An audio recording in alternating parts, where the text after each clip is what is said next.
በጣም ብዙ ክርስቲያኖች በጣም ብዙ ሐሰተኛ መምህራንም ትንሽ የሚያምታቱት የሚመስለኝ የብሉይ ኪዳንን መሻር እና የብሉይ ኪዳንን መጽሐፍት መሻር ልዩነት የሚያውቁ አይመስለኝም።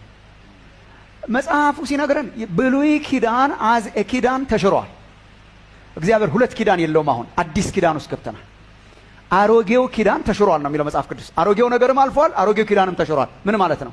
ሰው ሕግን በመጠበቅና የተለያዩ መስዋዕትን በማቅረብ ወደ እግዚአብሔር በሊቀ ካህናቱ አማካኝነት በእነርሱ አማካኝነት ወደ እግዚአብሔር ለመቅረብ እናደርግ የነበረው ያ ኪዳን ተሽሯል። አሁን እግዚአብሔር አሁን በሌሎች ካህናትና ሕግን በመፈጸም ሳይሆን በክርስቶስ በኩል ወደ እርሱ እንድንመጣ አድርጓል። ኪዳኑ ተሽሯል። ስምምነቱ ማለት ነው። አግሪመንቱ ከእግዚአብሔር ጋር ያለን ካቨናንት ተሽሯል። መጽሐፍቱ ግን ያልተሻሩ ናቸው። መጽሐፍቱ የዘላለም ናቸው። ምን ማለት ነው? የእግዚአብሔር መንፈስ ያለባቸው መጽሐፍት ስለሆኑ የተፈጸሙትም በክርስቶስ ተፈጽመዋል። አሁን ለምሳሌ በብሉይ ኪዳን የተነገሩ ክርስቶስ የፈጸማቸው አሉ የማያስፈልጉ፣ በተለይ ወደ እግዚአብሔር ለመቅረብ የሚያደርጉ ወደ እግዚአብሔር መቅረቢያው መንገድ ክርስቶስ ኢየሱስ ስለሆነ ኢቨን እንደዛም እንኳን ሆኖ መጽሐፍቱ የሚናገሯቸው ፕሪንሲፕልስ ግን ዘላለማዊ ናቸው። ማንማርበት የእግዚአብሔር ቃልም የለም፣ ማንኖረው የእግዚአብሔር ቃልም የለም። እግዚአብሔር ክርስቶስን ሲያመጣው ሕጉን በተመለከተ ሐሳቡን ቀይሮ ሳይሆን የምንፈጽምበትን ጉልበትና ኃይል ሊሰጠን ነው። ስለዚህ ሕግን በመጠበቅ ለመጽደቅ መሞከርም መጽሐፍ ቅዱሳዊ አይደለም።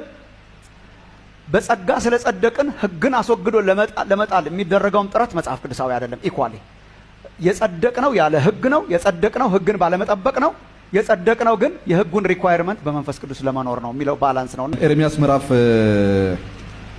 31 ቁጥር 31 ላይ ስለ አዲስ ኪዳን የተሰጠው ተስፋ ነው እና በትክክል አሁን መጨረሻ ላይ ያነሳውን በደንብ ግልጽ አድርጎ ይናገራል። እንደዚህ ይላል፣ እነሆ ከእስራኤል ቤትና ከይሁዳ ቤት ጋር አዲስ ቃል ኪዳን የምገባበት ወራት ይመጣል ይላል እግዚአብሔር ይላል። የአዲስ ኪዳን ተስፋ ማለት ነው።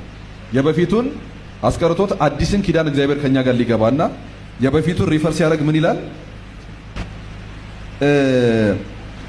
ከግብፅ አገር አወጣቸው ዘንድ እጃቸውን በያዝኩበት ቀን ከአባቶቻቸው ጋር እንደገባሁት ያለ ቃል ኪዳን አይደለም ብሎ ይናገራል። ከግብፅ ሲወጡ የነበረው ማለት ነው ሲና ተራራ ጋር መጥተው ከእግዚአብሔር ጋር ቃል ኪዳን የገቡት ነው።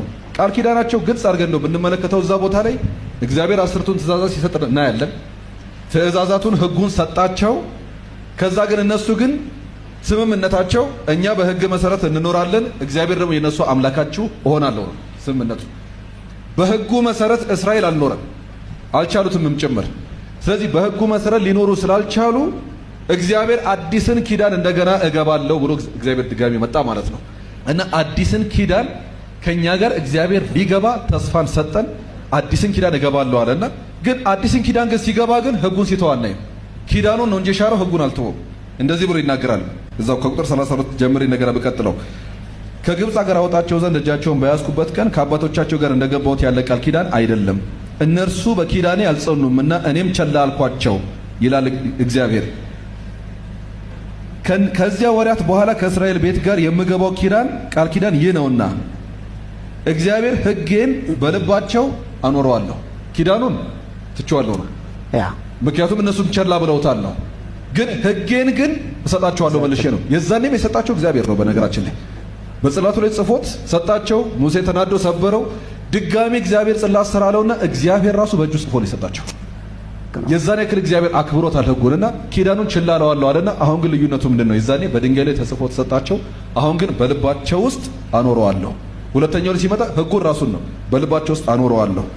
ከዛም እንደዚህ ይላል እግዚአብሔር ሕጌን በልባቸው አኖራለሁ ይልና በልባቸውም እጽፈዋለሁ። ልክ እንደ ጽላቱ ማለት ነው። በልባቸው እጽፈዋለሁ፣ እኔም አምላክ እሆናቸዋለሁ፣ እነርሱም ሕዝብ ይሆኑልኛል። የዛኔ የተበላሸው ኪዳን እንደገና ይታደሳል ነው። ሳይው የእግዚአብሔር ሐሳብ አልተቀየረም። ሕዝቡ ሊሆኑት በሕጉ ሊሄዱ እሱ ደግሞ አምላካቸው ሊሆን የእሱ ሕዝብ ሊሆኑለት ያ ነበር ቃል ኪዳኑ። አደርገዋለሁ አለ። ልዩነቱ ግን የዛኔ በድንጋይ ላይ ተጽፎ ተሰጣቸው፣ አሁንስ በልብ ውስጥ። ይሄ ከማቴዎስ 5 ጋር ቀጥታ የሚገጥም ነው ብዬ ነው የማስበው። ልክ ነው።